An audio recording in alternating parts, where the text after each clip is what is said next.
Lo que voy a compartir es la continuación de lo que compartí la última vez que compartí como hace 2 meses, que se llama ¿Hacia dónde va el bus? ¿Recuerden? Voy a repetir una parte y luego vamos a continuar con el estudio, ¿sí? Hacer algo de repaso. ¿Hacia dónde va el bus? Ahorita también he añadido alguna cosa aquí. 4 hilos temáticos de la Biblia. Hay 4 hilos que corren por toda la historia bíblica, que no se puede encontrar ninguna parte de la Biblia donde esos 4 hilos no están. Cualquier página de la Biblia, ahí están los 4 hilos. Cruzan toda la Biblia, toda la historia bíblica y toda la Biblia. ¿Cuáles son? La primera es la historia de la redención y la restauración. Dios está redimiendo un pueblo para sí mismo y Él está restaurando todas las cosas a Él. Redención y restauración, lo que Dios está haciendo. Uso rojo por la sangre de Cristo, ¿no? Eso representa a Dios, lo que Dios está haciendo. Siguiente es el tema de la gloria de Dios. Dios está glorificando su propio nombre. Cuando Él está en número 1, el rojo, el amarillo demuestra por qué Él está haciendo el otro. El tercero es la realidad y el proceso de la vida cristiana. En la Biblia, toda la Biblia sirve para el cristiano. Tiene algo que aplicar o que decir para el creyente. Y el último es el propósito del hombre y las misiones. O sea, las misiones tienen que ver con el propósito de Dios para el hombre. ¿Sí? Y entonces, Dios tiene grandes propósitos, grandes cosas que tiene para uno y para su cuerpo, la iglesia. Esos son los 4 hilos que se ven en toda la Biblia. La verdad es como un lazo. Un lazo no es solo un hilo. Se enredan esos lazos y entonces es como un lazo de 4 colores que estos hilos se enreden dentro de la Biblia. Y es difícil desbaratar ese lazo, ¿sí? Pero a veces, pues la verdad es que es muy difícil en un mensaje enfocar en todos los 4 o en una canción bíblica. Esas canciones que cantamos esta mañana, uno podría identificar cuál es el énfasis de la canción mayor de los 4. ¿Sí? Entonces, esos son los 4 hilos. Ahora, títulos más reducidos: la redención, la gloria, la vida y misiones. Bien, rojo, amarillo, verde y azul. Redención es el qué. ¿Qué es lo que Dios está haciendo? Dios está redimiendo, está restaurando. Eso es lo que, el qué de lo que Dios está haciendo. Y la gloria es el por qué. Dios está haciendo la redención para su propia gloria. ¿Sí? Dios, lo siento por decirlo, pero es la verdad. Dios no te redimió, no te dio salvación, no murió en la cruz por ti. Voy a esconderme. No lo hizo por ti o para ti. Sí lo hizo por ti y para ti, es cierto, pero más que eso, lo hizo para Él. Porque Él está llamando a un pueblo para Él, para su gloria. ¿Sí? Tendemos a olvidar en la redención el por qué lo está haciendo. Él no te salvó solo para salvarte. Te salvó para su gloria, para su honra. En cuanto a la vida, ese es el producto. El producto de la redención es que ya tenemos vida en Él. ¿Sí? Como creyentes, nos da vida. Ese es el producto de la redención. El producto de lo que Él está haciendo. Él está redimiendo al mundo. El producto nos da vida. Pero también es el producto de la gloria. Él está glorificando su nombre y el producto de eso es que nos da vida. Pero no solo da vida, Él da vida que Él quiere ver producir. ¿Sí? Entonces, la gloria se conecta con la vida en que uno ya tiene vida para producir fruto, para dar fruto para Él, para glorificar a Él. Y de últimas, misiones es nuestra parte. ¿Cuál es nuestra parte en lo que Dios está haciendo? Los propósitos grandes de Dios tienen que ver con nosotros y nuestra parte en lo que Él está haciendo. Tiene que ver con Él y con nosotros y nuestra parte.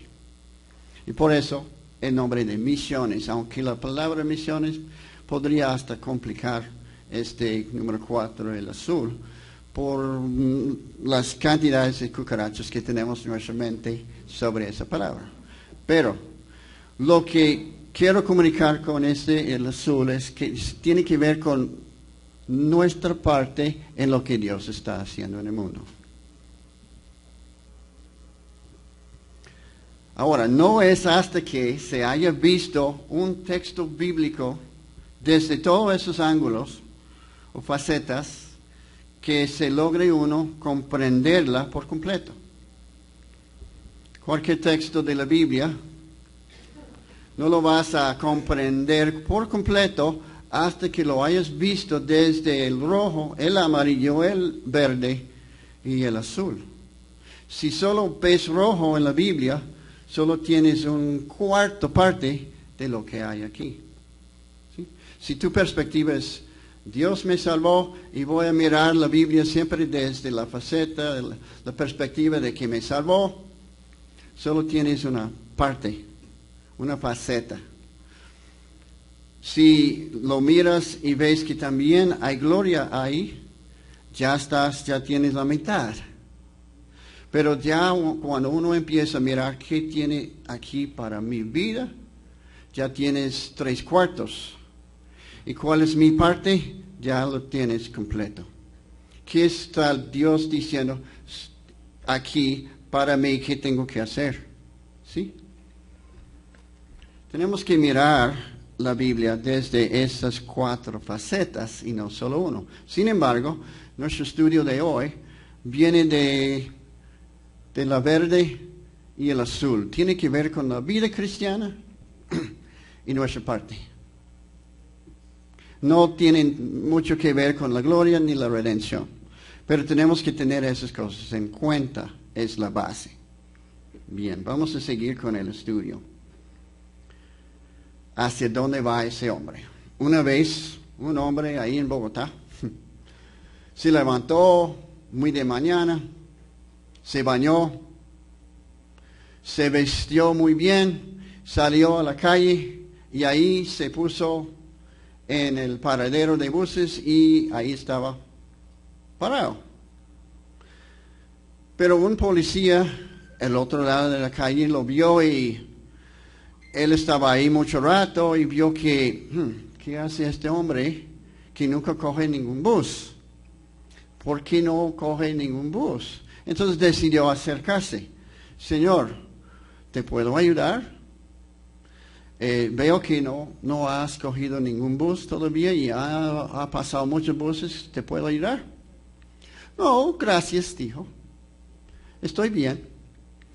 Pero señor, ¿no quieres coger algún bus? No, estoy bien.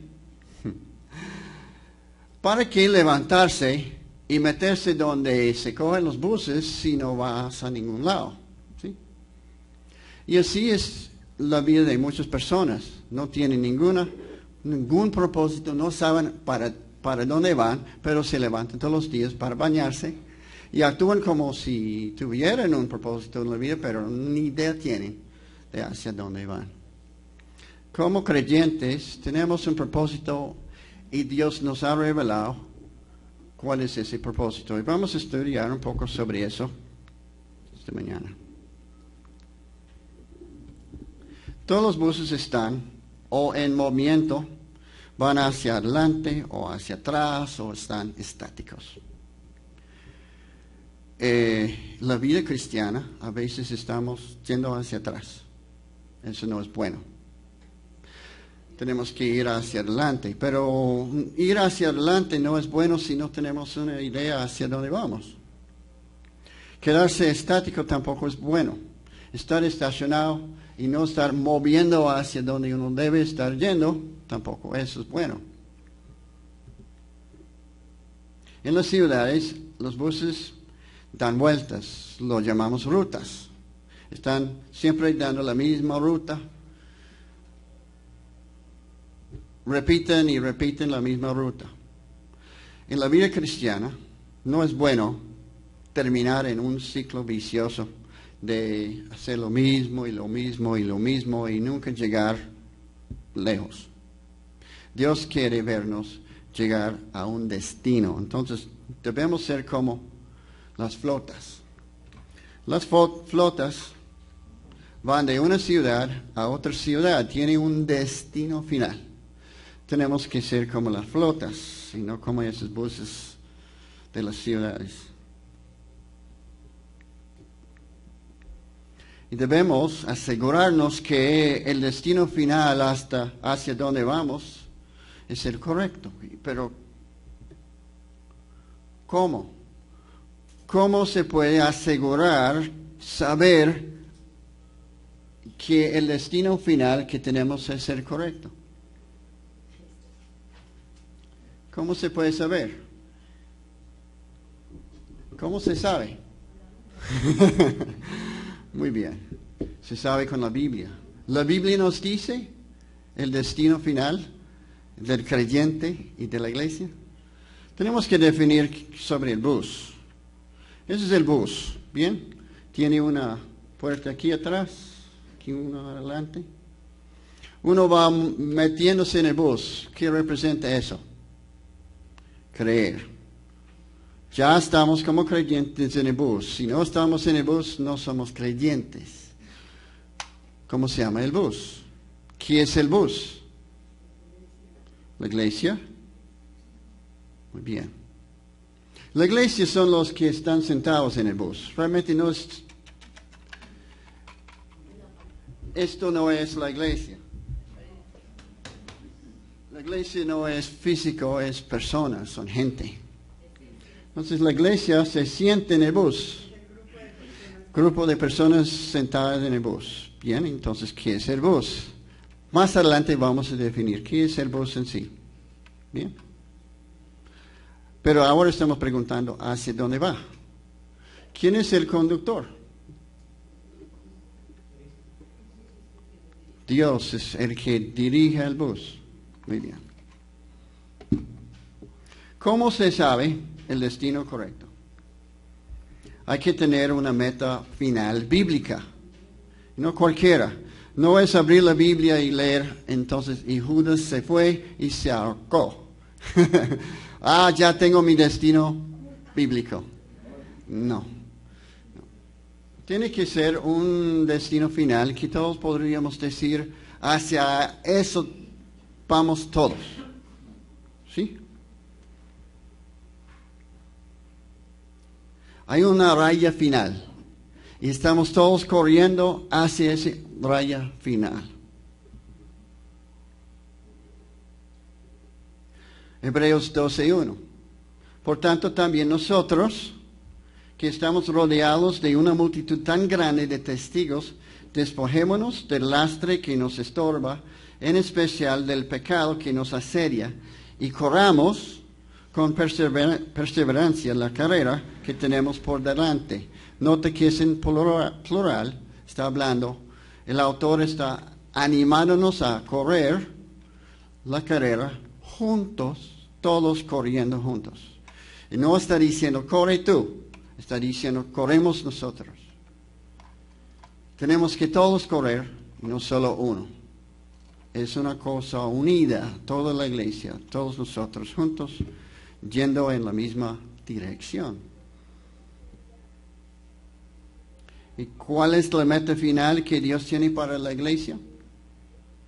Vamos a mirar unos pasajes, a ver si en esos pasajes podemos encontrar meta final.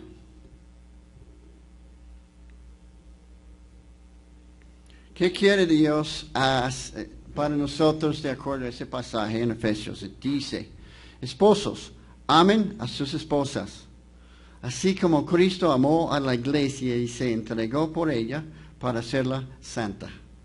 Él la purificó, lavándola con agua mediante la palabra, para presentársela a sí mismo como una iglesia radiante, sin mancha, ni arruga, ni ninguna otra imperfección, sino santa e intachable. ¿Qué quiere Dios? De acuerdo a este pasaje, ¿qué quiere Dios? Que seamos santos. ¿Qué? Santos, sin mancha, sin arruga, sin imperfección, intachable, santa. Bien. ¿Qué significa santa? Apartada para Dios. ¿Y limpio? Muy bien. Bien. Este pasaje no está hablando de solo estar apartado, sino también limpio. ¿Sí? Purificado. Muy bien. Tengo un pocillo favorito. Lo guardo limpio. Y digo, ese es mi pocillo. Si veo a alguien más tomando de mi pocillo, digo, ay, está tomando de mi pocillo. Ese es mi pocillo. ¿Qué hace tomando con mi pocillo? Porque yo lo aparté para mí. Es para mí. ¿Sí? Lo lavé o alguien lo lavó y lo guardó para mí. Es mío. ¿Sí? Eso es lo que Dios quiere para su iglesia. El pasaje sigue diciendo, hasta que todos lleguemos a la unidad de la fe y del conocimiento pleno del Hijo de Dios, a la condición de un hombre maduro, a la medida de la estatura de la plenitud de Cristo. ¿Qué quiere Dios? De acuerdo al resto del pasaje.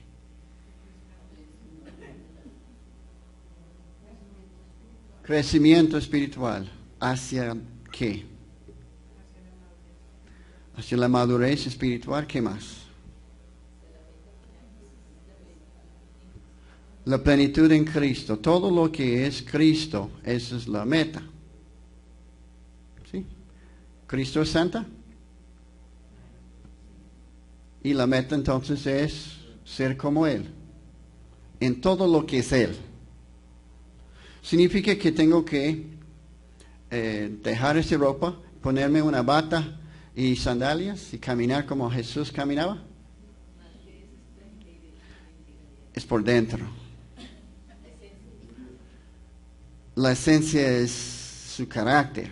Ser como Él en su carácter, no ser como Él en... Bueno, yo tengo barba. Eso sería complicado para las mujeres, ¿cierto?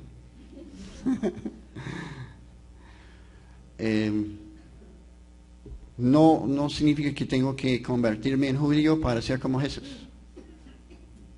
No. Tiene que ver con su carácter. ¿Y su carácter viene de dónde? ¿El carácter de Jesús nació cuando nació Jesús en Belén? Viene de Dios. Muy bien. Bien. Entonces la meta final no es un lugar, es una persona. No es ir al cielo. El bus no está llevándonos al cielo. Está llevándonos a ser como Jesús, como Cristo. No es un lugar. Es más, quiero solo añadir eso. Decimos, vamos al cielo.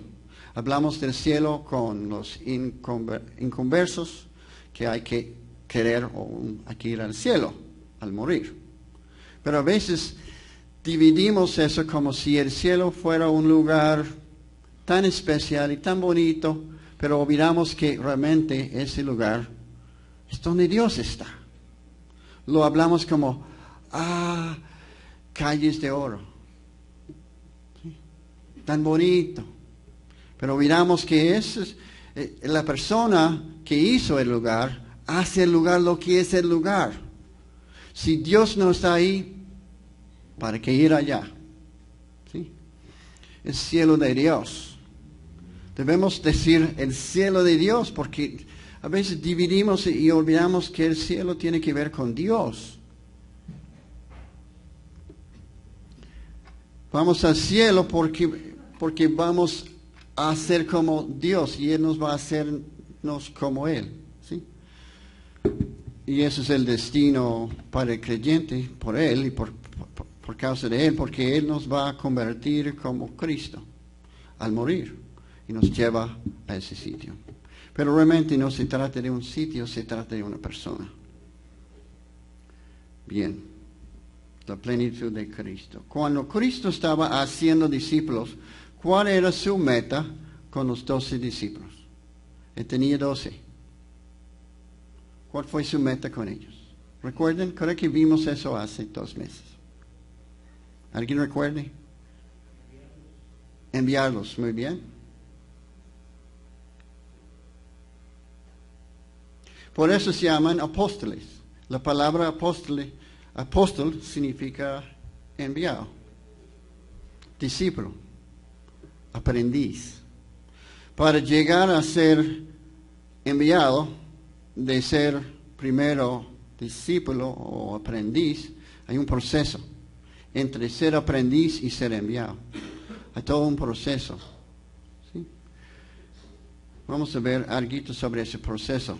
Y les dijo, síguenme y les haré pescadores de hombres. ¿Cuál es el propósito que Cristo tenía con ellos?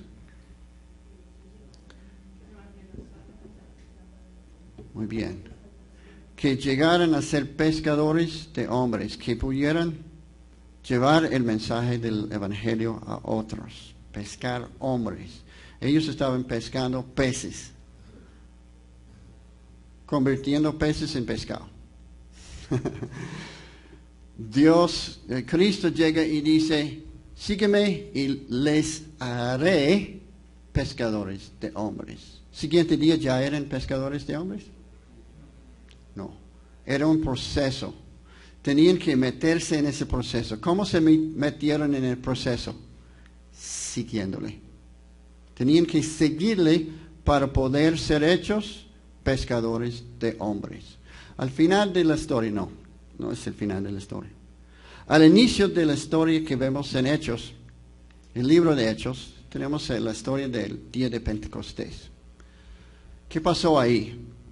Pedro se levanta y predica el mensaje de salvación a 3,000 hombres. O sea, a más que 3,000, pero 3,000 llegan a creer. Muchos peces, muchos hombres. Ya se ve que Pedro es pescador de hombres. Tira su red, saca 3,000. Ya es pescador de hombres. Pero ¿era pescador de hombres antes? Cristo estaba formando un pescador de hombres en Pedro, en el proceso de... ¿Y cómo se llama ese proceso? Discipulado. Muy bien. Sígueme, serán mis discípulos, y con mis discípulos haré apóstoles, enviados, pescadores de hombres. Es más que solo tener su carácter. Sí, tenemos que adquirir el carácter de Dios. Y de hecho, si uno tiene su carácter, va a actuar como Cristo actuaba. Si no actúa como Cristo actuaba, no tiene carácter. Solo está engañándose. ¿Sí? Es más que solo tener su carácter, es también hacer lo que Él hacía, que hacía Él. Cristo pescaba hombres. Era un pescador de hombres.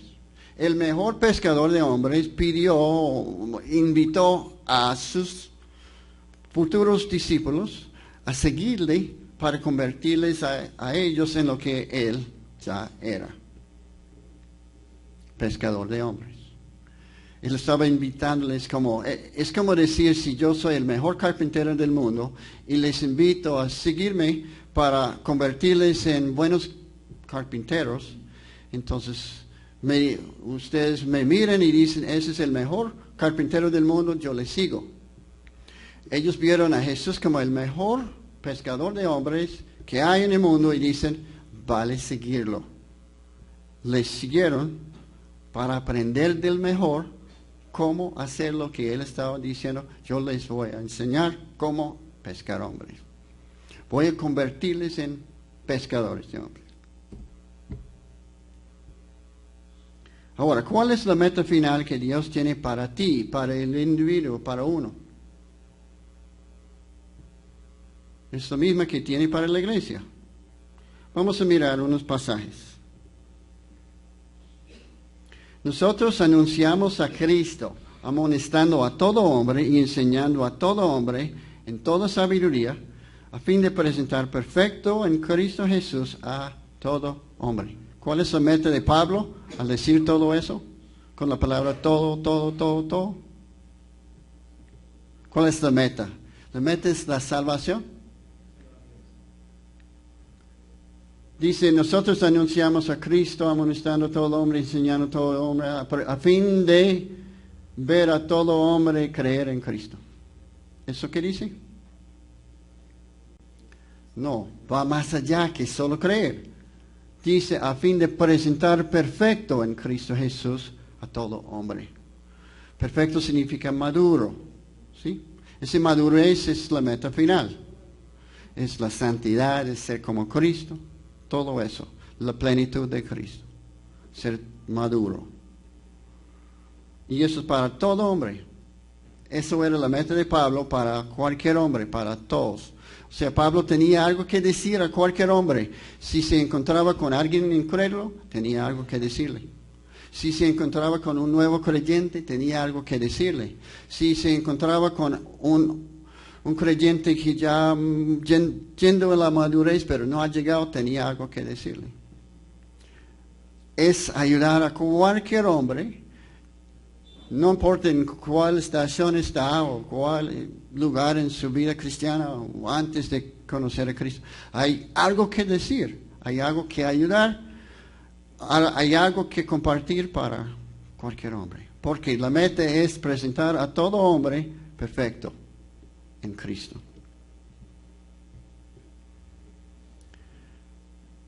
Porque a los que Dios conoció de antemano, también los predestinó a ser transformados según la imagen de su Hijo, para que Él sea primogénito entre muchos hermanos.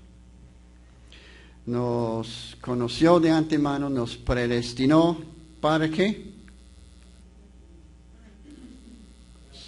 Transformarnos. ¿A qué? La imagen de Cristo. Quiere transformarte a la imagen de Cristo. La iglesia, tú, el medio y la meta. La iglesia y tú en el bus. Tú estás en el bus. ¿Cómo se llama el bus? La iglesia está en el bus, pero el bus se llama el discipulado. Ese es el medio. Ese es el cómo llegar. ¿Cómo llegas a Bogotá montándose en un carro o un bus? Ese es el medio para llegar. El medio que Dios nos dio para llegar a la madurez es el discipulado.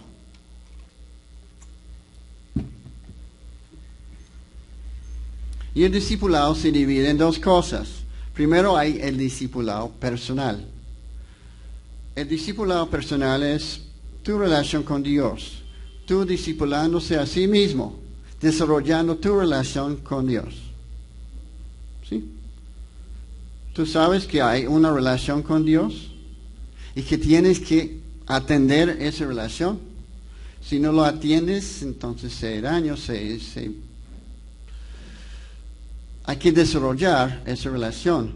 Pero también la segunda es el hacer discípulos. Y vamos a estar hablando de esa segunda, el hacer discípulos. ¿En cuáles áreas de nuestras vidas debemos crecer? ¿Qué piensan ustedes? Bíblicamente, ¿en cuáles áreas se debe crecer? Espiritualmente. Muy bien. ¿Qué más?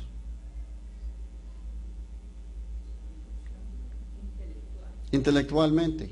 Muy bien. Se podría decir socialmente. Y emocionalmente. Pero yo tengo otros 4. ¿Necesitan la llave? ¿Quién va a manejar? ¿Eira? Muy bien. Voy a mostrarles los 4, a ver si están de acuerdo. Muy bien. El primero es el conocimiento. Alguien, por favor, busca 2 de Pedro 3:18. Prepárense los que quieren leer, ahí están las citas. Primero, 2 de Pedro 3:18. ¿Qué dice? Conocimiento.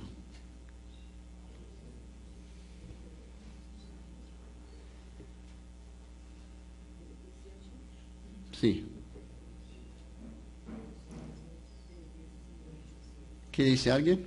Antes bien, creed en la gracia y el conocimiento de nuestro Señor y Salvador Jesucristo. A Él sea la gloria, ahora y hasta el día de la eternidad. Amén. Bien, dice crecer en la gracia y el conocimiento del Señor Jesucristo. Parte del crecer es crecer en conocimiento. ¿Conocimiento de qué? De Jesús. Conocer a Jesús. Eso es relacional, pero también es adquirir conocimiento. Relacionarse con Él y adquirir conocimiento de Él. ¿Cómo se hace? ¿Cómo se adquiere conocimiento de Cristo? Aquí. ¿Y Cristo quién es?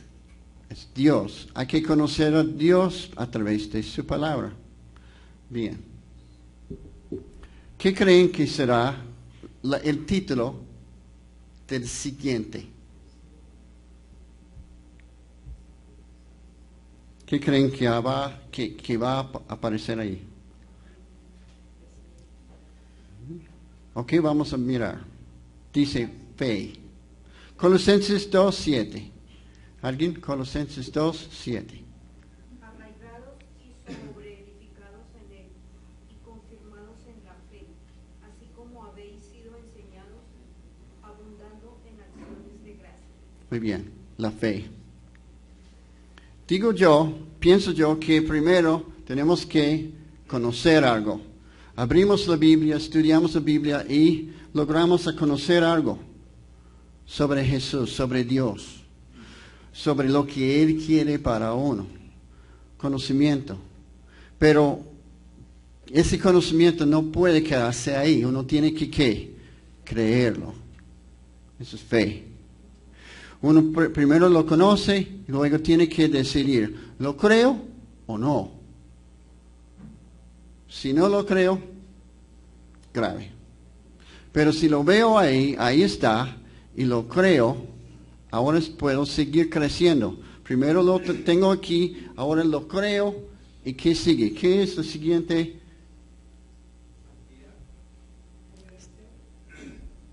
Vamos a ver qué dice. Amor. Efesios 4:15.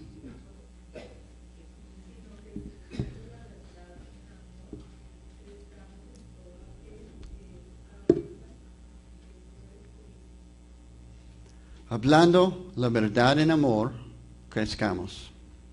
Podemos crecer en amor. Ok, aquí está el proceso. Primero uno conoce algo en la Biblia, luego toca creerlo. Y de acuerdo a esto del amor no es solo un sentimiento, no es solo sentirlo. Amor es hacerlo, ponerlo en acción. Y uno cuando pone la palabra en acción está ¿qué? ¿Mostrando qué? Está mostrando amor.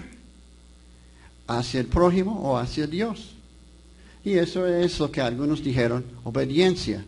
Yo prefiero aquí decir amor. Uno practica lo que cree y lo que ya sabe, amando, mostrando amor. Bien, lo siguiente, ¿qué creen? Santidad. ¡Tarán! Bien, primero de Tesalonicenses 3:13, ¿qué dice?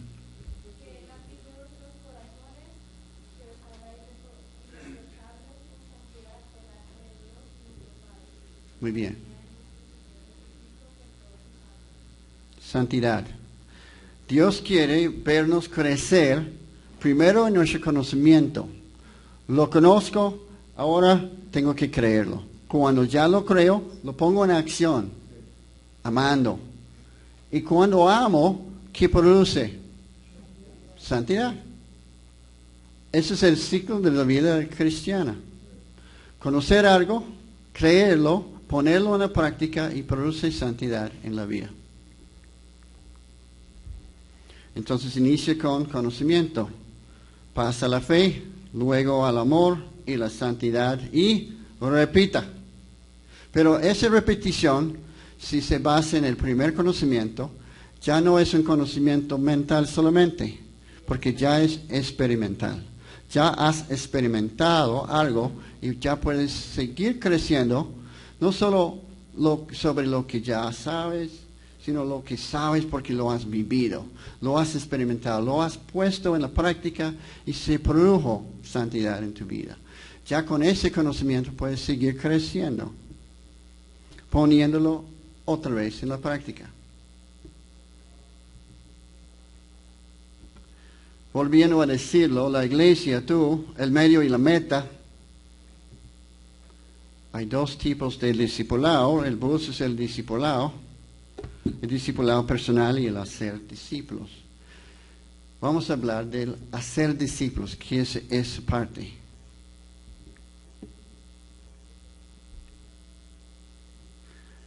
En la Gran Comisión, Cristo dijo a sus discípulos, por tanto, id y haced discípulos a todas las naciones, bautizándolos en el nombre del Padre y del Hijo y del Espíritu Santo.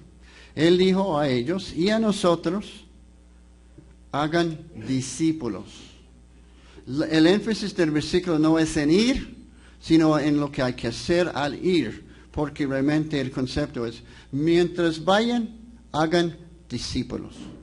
Porque uno tiene que estar en algún lado, o si no está muerto. Mientras vas, donde estés, haga discípulos. Eso significa que tú y yo tenemos que salir de la oficina y meterse con gente, porque allá en la oficina no podemos hacer discípulos. El hacer discípulos es salir de ahí y meterse con personas. El desafío para mí. ¿Qué significa eso? El qué. El hacer discípulos es la palabra en griego mathaituo. ¿Qué significa en el Strong? Dice discipular, matricular como aprendiz, instruir, enseñar, entrenar. Mi conclusión es que significa entrenar. Hacer discípulos, entrenarlos, entrenar a personas. Ese es el qué. ¿Qué hacer? Hacer discípulos. ¿Y el por qué? Él dice, toda autoridad me es dado del Padre, entonces vayan y hagan discípulos. Ese es el por qué. ¿Captan el por qué? Porque Dios tiene autoridad. Y lo pasó a su Hijo. Y su Hijo lo pasa a nosotros. Autoridad. Porque Dios es Señor, hacemos discípulos. Porque Él es Señor. Para glorificar su nombre, porque Él es Señor, hacemos discípulos. El cómo. El pasaje dice ir, dice bautizando y dice enseñando. No se puede ser discípulo si no vayas, si no sales de tu comodidad, de la oficinita, de la cocina, lo que sea, para hacer contacto con otras personas. Pero dice, hacer discípulos bautizándoles. ¿Qué es eso? Ayudándoles a identificarse con Cristo por medio de la ceremonia del bautismo. enseñándoles, y dice enseñándoles todas las cosas que yo os he o les he enseñado. Eso es todas las cosas, ¿sí? Todas las cosas. Pero la Biblia es un libro muy grande. Pero hay que enseñar. ¿A quién y a dónde? A todas las naciones. La palabra nación ahí es la palabra etnos, que significa grupos étnicos o etnias. Aquí en Colombia, ¿cuántas etnias hay? Uf. De indígenas, estamos hablando de alrededor de 80 etnias indígenas aquí en Colombia. Pero tú perteneces a una etnia también. Se llama América Latina. Y hay otra gente como yo que es de otra etnia, porque yo soy de la etnia gringa. Es lo que soy, ¿sí? ¿Cuántas etnias hay en Colombia entonces? Si uno cuenta todas esas, hay muchas etnias. No está hablando de las naciones como Pakistán. No está diciendo vaya, por ejemplo, a todas las naciones, Pakistán, Afganistán, Turkmenistán, aquí están. ¿Cuántas etnias hay en Pakistán? Mire cuántas hay. 10, muy bien. Cristo está mandándonos a cada una de esas etnias y no solo a Pakistán. ¿Sí? Vaya a todas las etnias del mundo. ¿Cuándo? Hasta el fin del siglo. ¿Qué significa? Hasta el fin del siglo. Cuando termine eso de la iglesia, cuando nos lleva de acá, en el rapto, ya termina. No tenemos que seguir haciendo discípulos desde el cielo, no se puede. Toca hacerlo mientras estamos aquí. Es chévere que nos envió al Espíritu Santo y dice, estoy con ustedes hasta el fin del siglo. También Él dice que estoy con ustedes hasta el fin del siglo. ¿Cuándo? Creer y crecer, y ya cuando has crecido tienes algo que compartir con otro. ¿Para quién es el mandato? Es para ti, es para cada creyente. Pero es más para ciertos creyentes que para otros. Porque cuidado, no debemos decir a la persona que acaba de creer, vaya y haga discípulos todo el mundo. No creo que esté listo todavía para eso. Tiene que aprender algunas cosas primero y ya está más listo para salir y compartir el mensaje. Sin embargo, podría ir a la familia y decir, mire, yo acabé de creer. Animarles a compartir eso, su testimonio con su familia, sus conocidos. Pero ir y tocar puertas y salgo como misionero, no todavía, no está listo. Pero sí es para ti, para nosotros. Entonces estamos para ir y entrenar a la gente de todas las etnias del mundo. Ese es el trabajo. Pero ¿qué es eso de hacer discípulos? ¿Qué es? ¿Qué es hacer discípulos? Vamos a hablar de eso. Número 1 es enseñar, es guiar, es pastorear, es entrenar. Como dice en la Gran Comisión, y enseñándoles que guarden todas las cosas que yo les he mandado.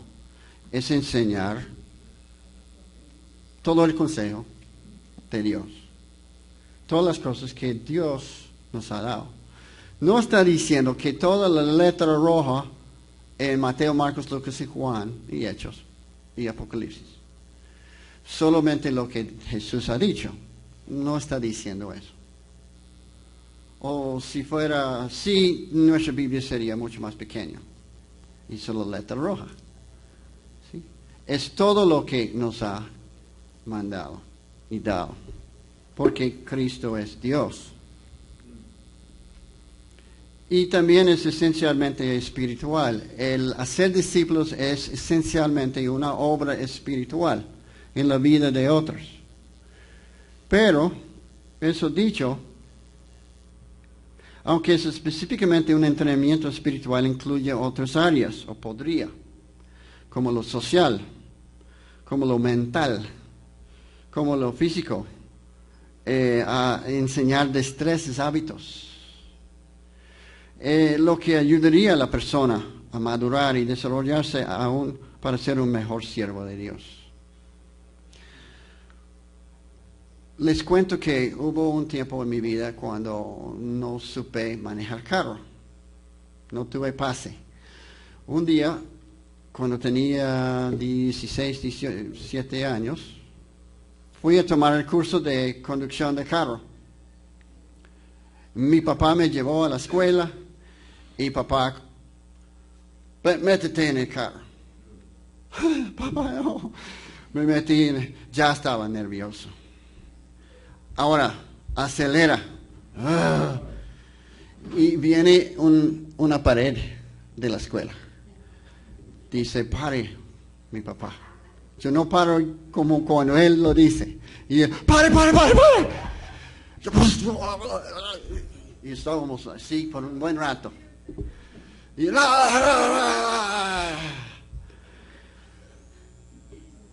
ya tuve que tomar mi primera lección con... ¿Sabes cómo me fue?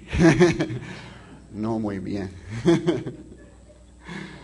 Y el profe dice, Tomás, venga más adelante cuando has cogido más experiencia. Yo digo, ¿cómo voy a coger experiencia si tengo que depender del papá?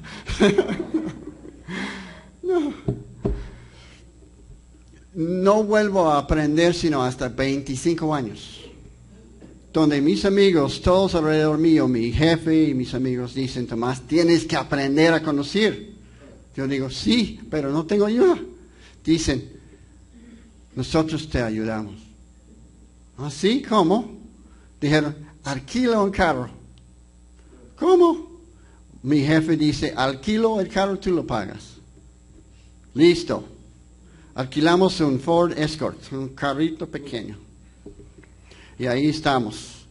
Y tomaron turnos ahí conmigo. Y aprendí con mis amigos cómo conducir.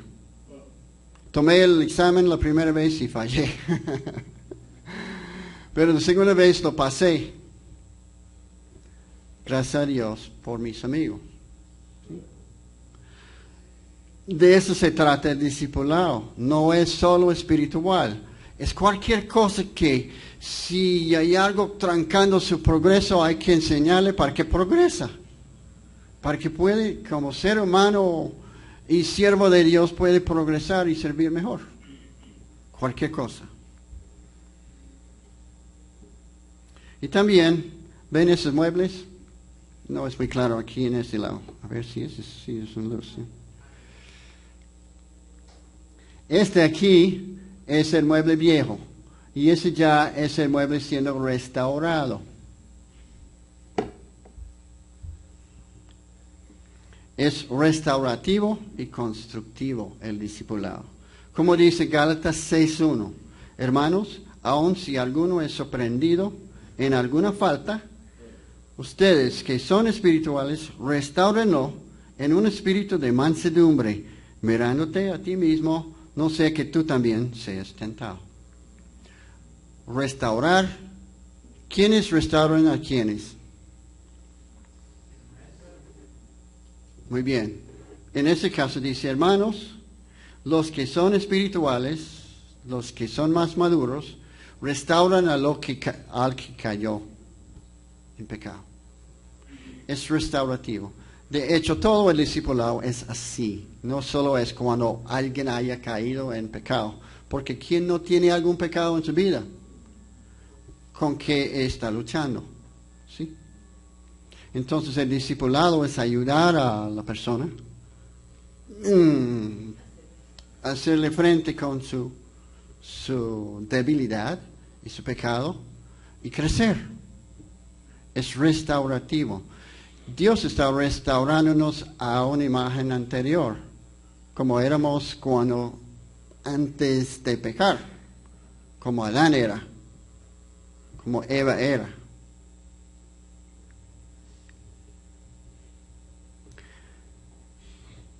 y es un proceso. Quiero mostrarles esto. Eso es muy importante. Si no aprenden más, aprenden eso. Grábalo en sus cabezas. Mire, el proceso de hacer discípulos inicia con el pre-evangelismo. El pre-evangelismo es ese tiempo donde la persona incrédula está siendo expuesto a alguien que sabe el Evangelio, pero todavía no ha escuchado el Evangelio en una manera clara, donde lo ha entendido. Ese es el pre-evangelismo. Es el tiempo donde el evangelista está tomando el tiempo para conocer a la persona antes de compartirle el Evangelio. Formar esa relación primero, el pre-evangelismo. Luego viene el evangelismo, donde esa persona comparte el Evangelio con la persona en una manera clara, donde el Evangelio es claro y dice, entiendo. Y ya que entiende, cuando cree, podría seguir en el proceso de discipulado. Bien, ya que ha sido evangelizado y ha creído en Cristo, viene una etapa que es para el creyente. ¿Sí? Todo eso, desde el pre-evangelismo hasta el pre-reto discipulado, se llama el prediscipulado, porque aquí está el discipulado en serio. Todo eso es discipulado. Desde antes de creer, es discipulado. ¿Por qué? Uno está apuntándoles hacia Cristo, a conocerlo. Pero uno no es discípulo hasta más adelante. Ahora, cuando cree, ¿ya es discípulo? Les cuento que no. Hay una confusión muy grande en el mundo de hoy, cristiano. Estamos confundiendo eso. Decimos muchas veces que cree, ya es discípulo.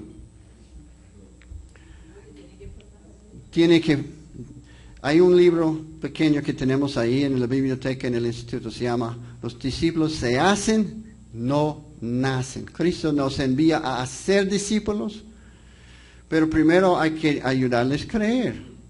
Y cuando creen, ¿qué es el siguiente paso? Que tienen que ser, o sea, cuando Cristo dijo a Juan y a Pedro, síguenme y les haré pescadores de hombres, la verdad es que ya eran creyentes. Y le llamó a dos creyentes que ya conocían a Jesús y quién era Él, a seguirle. ¿Sí? Y lo mismo pasa con nosotros. Es un poco distinto con Pablo. Pablo cree y de uno también toma el reto de seguir a Cristo. Y eso puede pasar, que gente cree y de uno siguen. De uno. Pero en algunas y muchas vidas cristianas entienden que Cristo es Salvador, pero no entienden que Cristo el Salvador quiere que le sigamos como discípulos de Él. Entonces existe ese espacio, ese pre-reto discipulado. ¿Qué está haciendo Dios durante el pre-reto discipulado? Dios empieza a hablar con el creyente que ya cree y empieza a decir, quiero que me sigues. Quiero que seas mi discípulo. Quiero que entiendas que no te compré para que fueras solo compradito. No te hice cordero mío, oveja mía, solo para que puedas decir, bah. Te compré, te redimí para que seas mi seguidor. ¿Sí? Y Dios empieza esa etapa. Él habla al corazón. De pronto en un mensaje, de pronto leyendo la Biblia, la persona se da cuenta, Dios quiere que yo le sigo. Y toma el reto. Cuando toma el reto, aquí está esa rayita. Esa rayita realmente es muy bien descrita en Romanos 12, versículos 1 y 2. Por favor, busquen Romanos 12.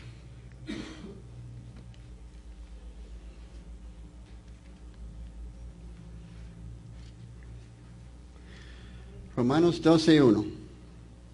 ¿Lo tienen? Bien. Dice, por lo tanto, hermanos. ¿Está hablando con quiénes? La iglesia, con hermanos.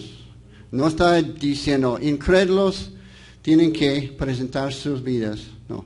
Está diciendo, hermanos, por lo tanto, hermanos, tomando en cuenta la misericordia de Dios, les ruego que cada uno de ustedes, hermanos, en adoración espiritual, ofrezca su cuerpo como sacrificio vivo, santo y agradable a Dios.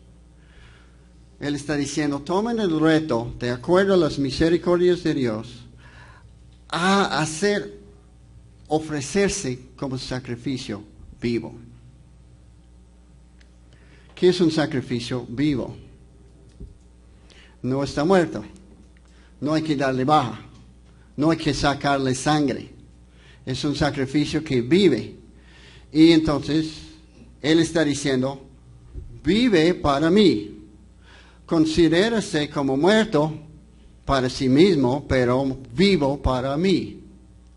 De acuerdo a las misericordias de Dios. Es decir, Él nos amó tanto que quiere que, mirando el amor de Él, que Él nos compró, que se sacrificó por nosotros, que estemos entonces de acuerdo a esa misericordia que nos dio ese regalo tan precioso, que decidamos de voluntad propia como creyente a seguirle y decir, aquí estoy, aquí está mi vida. Lo dijo a creyentes.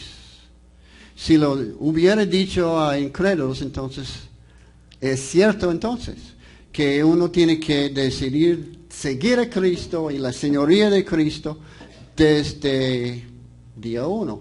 Uno tiene que creer y seguir a Cristo desde ese momento. Y si no sigue a Cristo, no es creyente.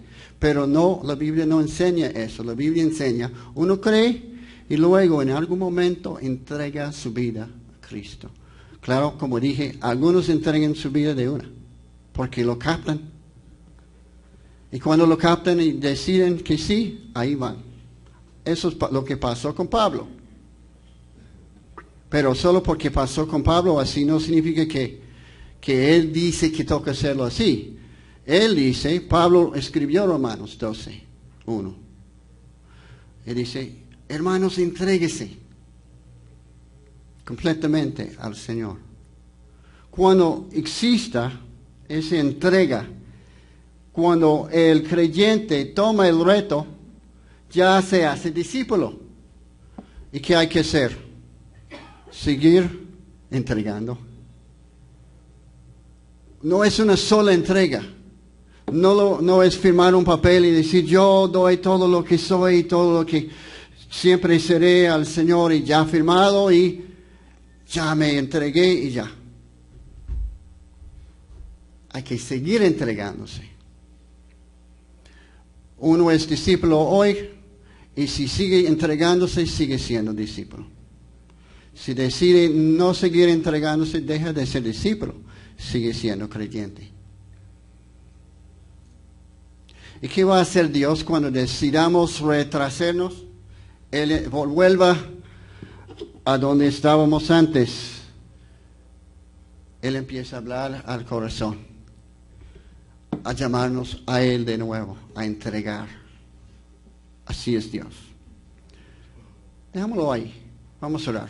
Padre, muchas gracias por lo que nos has enseñado esta mañana. ¿Qué significa hacer discípulos? Que el discipulado es el bus, el medio que tú estás usando para llevar tu iglesia y los individuos de la iglesia a la madurez, a ser como tú. Muchas gracias por ese proceso. Ayúdanos a seguirte. En tu nombre. Amén.